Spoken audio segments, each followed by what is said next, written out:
Vas a estar en ello. Join us on a rigorous step-by-step journey to fluency. I'm Timothy, and this is LearnCraft Spanish. Today we're going to explore some interesting things about pronouns that tend to be very tricky for English speakers because they don't work the same way that English works. And we'll start with something about the word todo. So far, we've used todo and todos in a few different ways. Sometimes todos simply means everyone, as in everyone is here, or todos están aquí. And sometimes todo, without the S, simply means everything, as in everything is here, or todo está aquí. Other times, todo and todos can mean all. In those cases, the pronoun has to match the thing it's describing, and then we also typically put an article between todo and the noun. For example, all the houses is todas las cosas, and all the light is toda la luz. But what about the word every in English? For example, every table needs a chair. There are actually 3 ways to translate every table into Spanish. First of all, we can rephrase it as all the tables, or todas las mesas. But in this case, we're trying to single out each individual table. So we're likely to use cada, which technically means each. So what we're really saying is, each table needs a chair. Cada mesa necesita una silla. But the word every in cases like this doesn't always have to be rephrased. The word todo is actually rarely used to mean every. So it would sound like this. Every table needs a chair. Toda mesa necesita una silla. Now be careful about simply starting to translate every as todo like this. It's actually not used this way that often. In fact, almost every time you see the word every in English, it will be translated as cada in Spanish, literally each. So as an example, every time is almost always translated as cada vez, not toda vez. Other times, the word every will be rephrased and then translated as todos los or todas las, literally all the. For example, the English phrase every day is almost always translated as todos los días, literally all the days. So for now, just take note that todo is sometimes used to mean every. But we're not going to practice that a lot in our quizzing. Instead, we'll typically use cada or todos los. Speaking of phrases that have more than one translation, let's talk about how to say both in Spanish. So far, we've been practicing this as los dos or las dos. This is the most common way to do it. So for example, both guys were at the party. Los dos chicos estaban en la fiesta. However, there's also a word for both, the word ambos. So this exact same sentence could be Ambos chicos estaban en la fiesta. and then this word can be feminine too. Check this out. Which seat is mine? I'll take both. ¿Cuál silla es la mía? Tomaré ambas. So we could have said tomaré las dos, but sometimes both is translated as ambos or ambas instead. Let's get some practice with ambos and ambas. I talked to both girls. Hablé con ambas chicas. Hablé con ambas chicas. In this one, both is masculine. The law says that both can be here.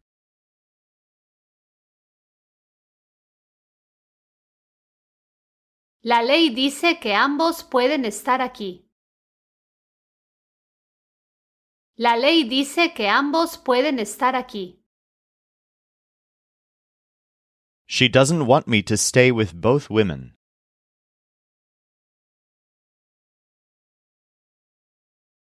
No quiere que me quede con ambas mujeres. No quiere que me quede con ambas mujeres. I have 2 sons, and both went to school.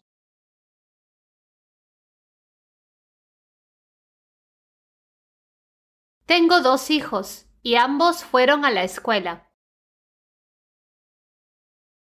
Tengo 2 hijos, y ambos fueron a la escuela. Next, let's talk about situations similar to this one. I have some of the food, and she has the rest. Yo tengo algo de la comida y ella tiene el resto. So in this situation, we're talking about a mass noun, the food. And when we say that she has the rest, we use the noun el resto. We're talking about whatever food is left over or excluded from the first thing we talked about. However, el resto is typically used for uncountable things. For things that are countable, you're more typically going to use the word de más, which is just like the words de and más, but put together. Here's an example. One boy left, and the rest stayed. Un niño se fue y los demás se quedaron. So the phrase here was los demás. Here's an example that uses the feminine version, las demás. I only know this house, not the rest. Solo conozco esta casa, no las demás. So how do you know whether to use de más rather than resto? Well, let's look back at these English sentences. In both cases, instead of the rest, we could have said the others. One boy left and the others stayed. I only know this house, not the others. So try it yourself in this next example. One of my sisters is here, but the others are at home.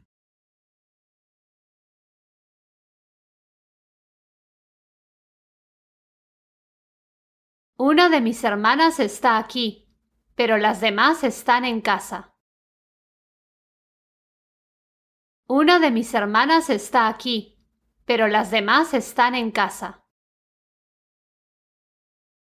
Now this begs the question of why we didn't translate this as las otras. The English in this one was the others, and we've learned that the Spanish for others is otros or otras. But those words are not typically used to talk about the remaining amount of something. This is how de más is used, specifically in cases where you could either say the rest or the others in English. If both of those terms work, you'll use de más in Spanish. Let's practice using los demás and las demás. I'm also going to throw in some uses of resto and otros so that you can get some practice choosing between them. Remember that you'll use resto for mass nouns, and you'll use los otros only when you couldn't say the rest in English. The others also have a right.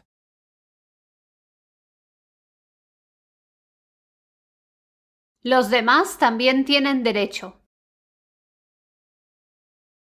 Los demás también tienen derecho. In this one, these and the rest are feminine. These have changed, but not the rest.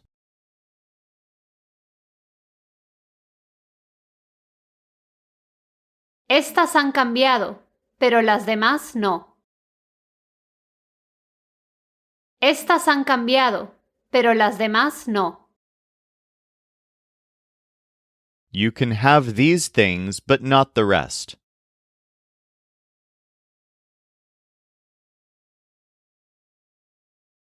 Puedes tener estas cosas, pero no las demás. Puedes tener estas cosas, pero no las demás. I have a bit of water here, but she has the rest.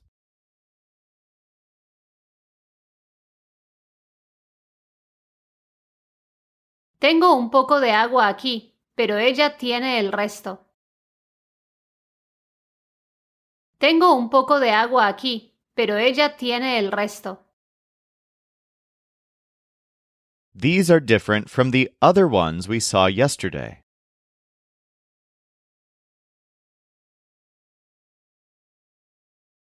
Estos son diferentes de los otros que vimos ayer. Estos son diferentes de los otros que vimos ayer. You don't have to change your mind like the rest.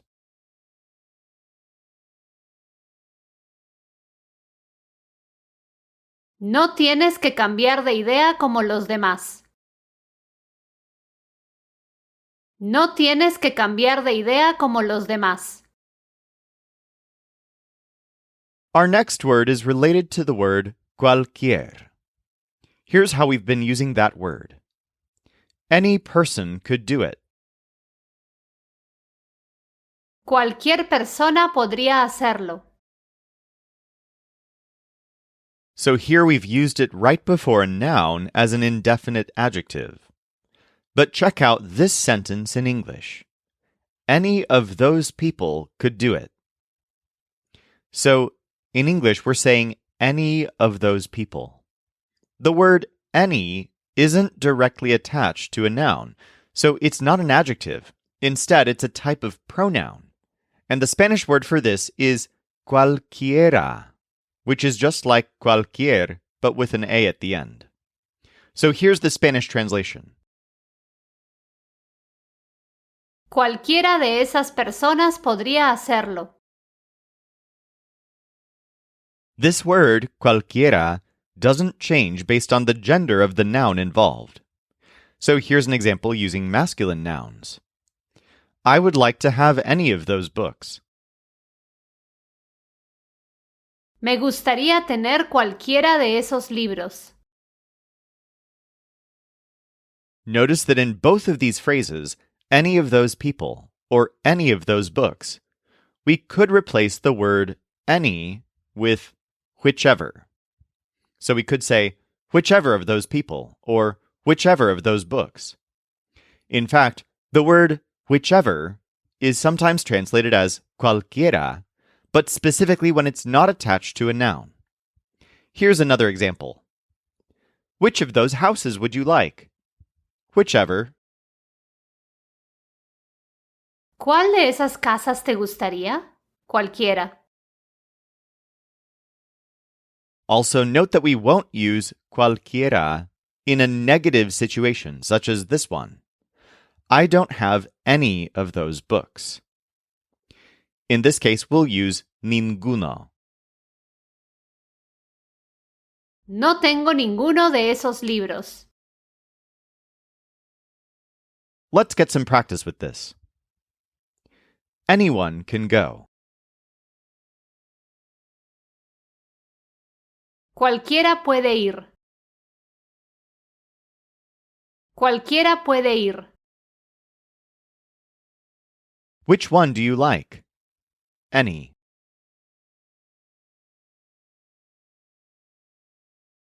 ¿Cuál te gusta? Cualquiera. ¿Cuál te gusta? Cualquiera. You have been changing any of them.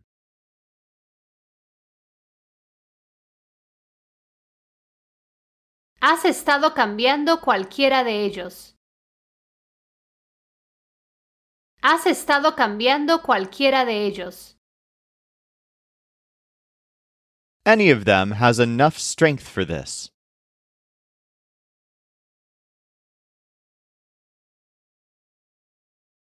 Cualquiera de ellos tiene suficiente fuerza para esto. Cualquiera de ellos tiene suficiente fuerza para esto. We have one more word to learn, but to learn it, let's first review our prepositional pronouns a little bit. Remember that we use these whenever a pronoun follows a preposition. So, for example, the book is for you. El libro es para ti. So this word, ti, is from our set of prepositional pronouns. We could exchange this with any of the others: ella, ellas, él, ellos, me, or nosotros. But here's a sentence that might trip you up. It's my box. Put my things in it. So this starts with es mi caja. But then how do we talk about putting things in it? Remember, there isn't really any specific word for it in Spanish. But when it comes right after a preposition, we'll choose the appropriate Spanish prepositional pronoun based on the gender of the thing that it is. In this case, the caja is feminine, so we'll choose ella. Es mi caja. Pon mis cosas en ella. This sounds pretty weird to English speakers because it sounds like put my things in her. But this is one case where the pronouns that we normally consider personal are used for inanimate objects. Try it yourself in this next example. It's your car. You can leave your things in it.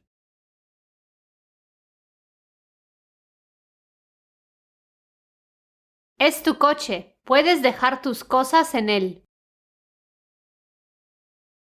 Es tu coche. Puedes dejar tus cosas en él. Literally, you can leave your things in him. And this also applies when the prepositional pronoun is them. You'll choose either ellas or ellos. So, for example, they are the two biggest cities, but I haven't lived in them. Son las dos ciudades más grandes, pero no he vivido en ellas. Let's get some practice with this. Do you have the car? You have to stay with it.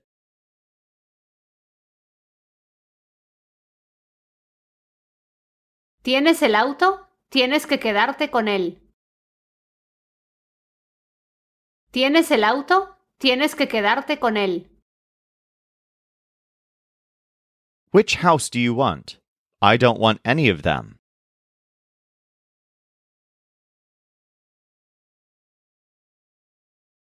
¿Qué casa quieres? Yo no quiero ninguna de ellas. ¿Qué casa quieres? Yo no quiero ninguna de ellas. He wants salt, but I want my food without it.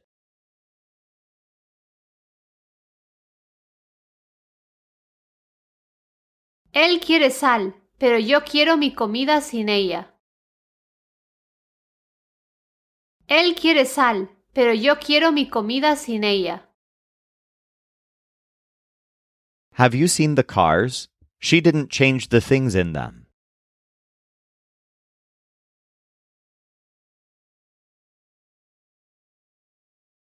¿Has visto los autos? Ella no cambió las cosas en ellos. ¿Has visto los autos?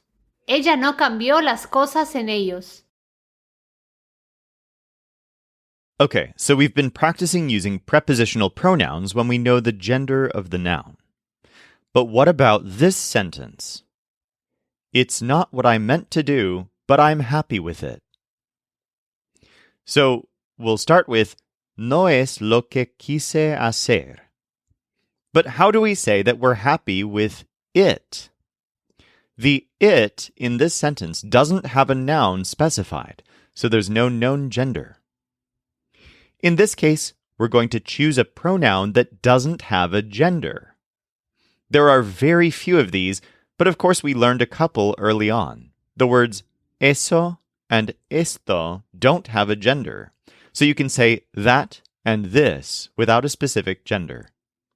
There's one more non-gendered pronoun to learn, and it's the word ello, spelled E-L-L-O. This word is not used very often, and it's primarily used as a prepositional pronoun in situations like this one. It's not what I meant to do, but I'm happy with it. No es lo que quise hacer, pero estoy feliz con ello. Here's another example. When he wants something, he would do anything for it. Cuando quiere algo, haría cualquier cosa por ello. So in this sentence, the pronoun algo actually doesn't have a gender, and ello is a good parallel to it. Now note that ello is actually quite rare compared to other pronouns. In fact, even in situations similar to the ones you just heard, it's very common just to use eso or esto instead of ello. But let's explore some idiomatic contexts where it actually does sound better in Spanish to use ello. This first example uses the Spanish equivalent of I'm going for it. It's something new, but I'm going for it. Es algo nuevo, pero voy por ello. She tried to do it while she had the strength for it. Trató de hacerlo mientras tenía fuerza para ello. Also, here's a fun idiom. In English, sometimes when there's a secret or an inside joke, we talk about being in on it. If you think about it, that's a bit weird because we're using two prepositions in a row, in, on. In Spanish, this idiom is sometimes translated as estar en ello, literally to be in it, where it doesn't really refer to any noun. So for example, I guess it's a secret. We're not in on it. Supongo que es un secreto. No estamos en ello. Let's get some practice with ello. I'm working on it.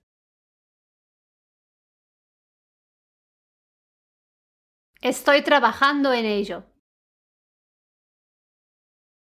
Estoy trabajando en ello. I never had trouble with it.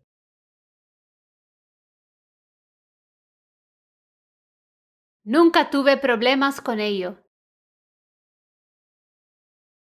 Nunca tuve problemas con ello. You don't understand because you're not in on it.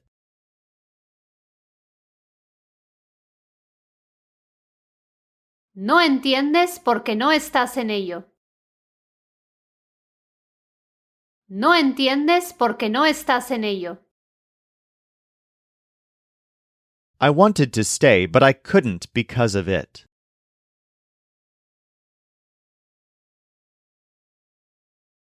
Quería quedarme, pero no pude por ello. Quería quedarme, pero no pude por ello. She doesn't know the system. She isn't in on it.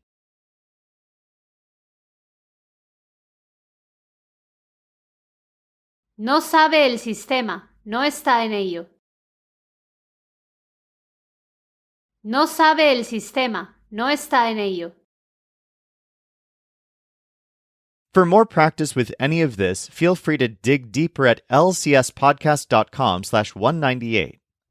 Or if you're ready, let's go on to today's final quiz. If I stay here, I can't change this.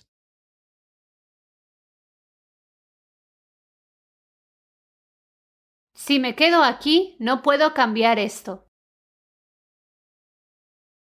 Si me quedo aquí, no puedo cambiar esto. Do you know which is the best mode for this? I think any will be fine.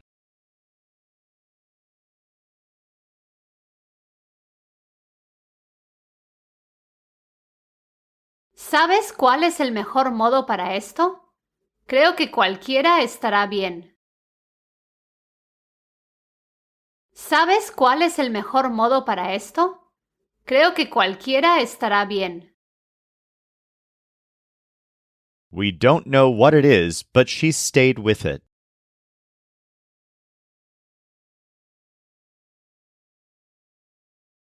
No sabemos qué es, pero ella se quedó con ello.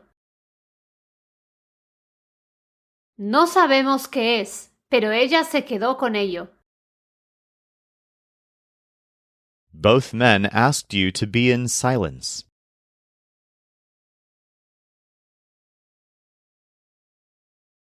Ambos hombres te pidieron estar en silencio.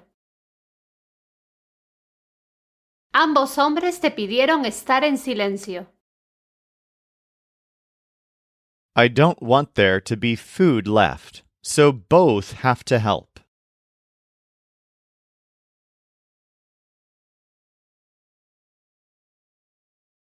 No quiero que quede comida, así que ambos tienen que ayudar.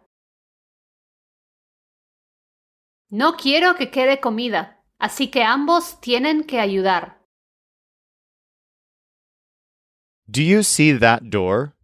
Wait near it.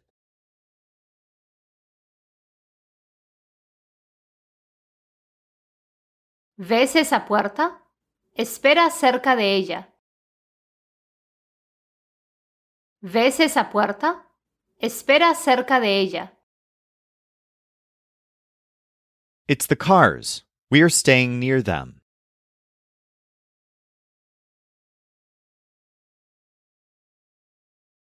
Son los autos. Nos quedamos cerca de ellos. Son los autos. Nos quedamos cerca de ellos. She isn't in it because of you. No está en ello por ti. No está en ello por ti. May you have a lot of freedom. Que tengas mucha libertad. Que tengas mucha libertad. I don't change even if the rest tell me to change.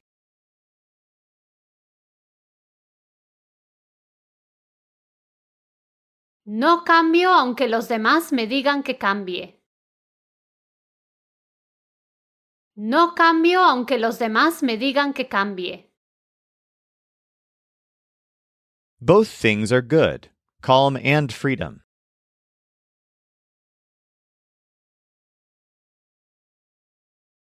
Ambas cosas son buenas, calma y libertad. Ambas cosas son buenas, calma y libertad. I see some of my friends, but I don't see the others.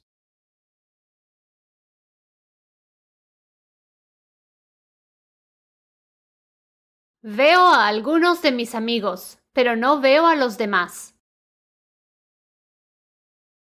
Veo a algunos de mis amigos, pero no veo a los demás. She has to stay and you have to stay. Both have to stay.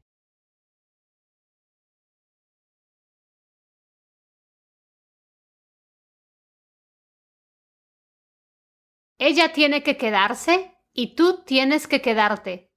Ambos tienen que quedarse. Ella tiene que quedarse y tú tienes que quedarte. Ambos tienen que quedarse. The rest of the people don't have to stay.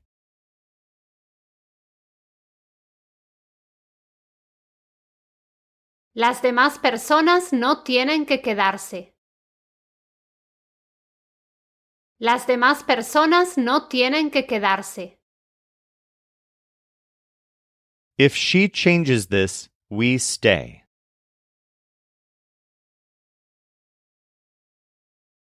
Si cambia esto, nos quedamos. Si cambia esto, nos quedamos.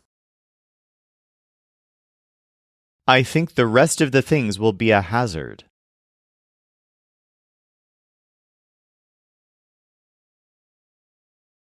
Creo que las demás cosas serán un peligro. Creo que las demás cosas serán un peligro. She hasn't stayed because of it.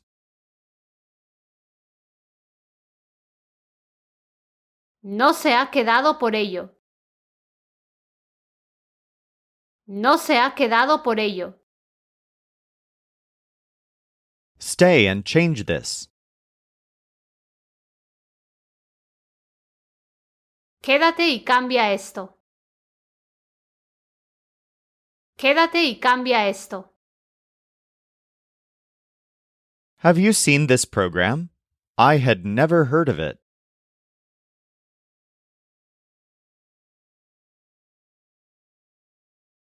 ¿Has visto este programa? Nunca había oído de él.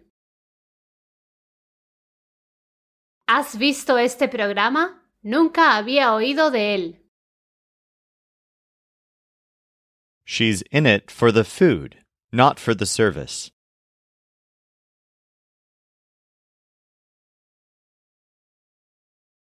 Está en ello por la comida, no por el servicio. Está en ello por la comida, no por el servicio. There is one problem left. Queda un problema. Queda un problema. If you stay, you can have any that you want.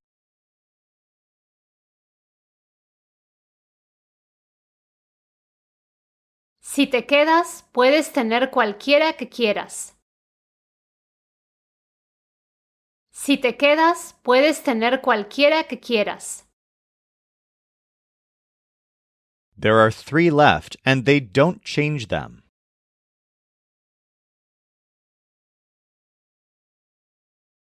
Quedan 3 y ellos no los cambian.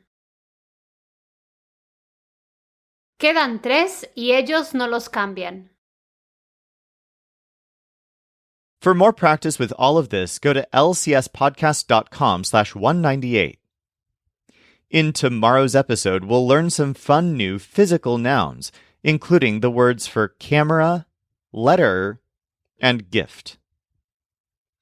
This show is brought to you by LearnCraftSpanish.com. The Spanish voice in this episode was our coach Jimena Lama Rondon. Our music was performed by the Seattle Marimba Quartet, and I'm Timothy, encouraging you to do the hard work of learning Spanish. Acquiring a second language is one of the most fulfilling things you can do, so start your fluency journey today at lcspodcast.com.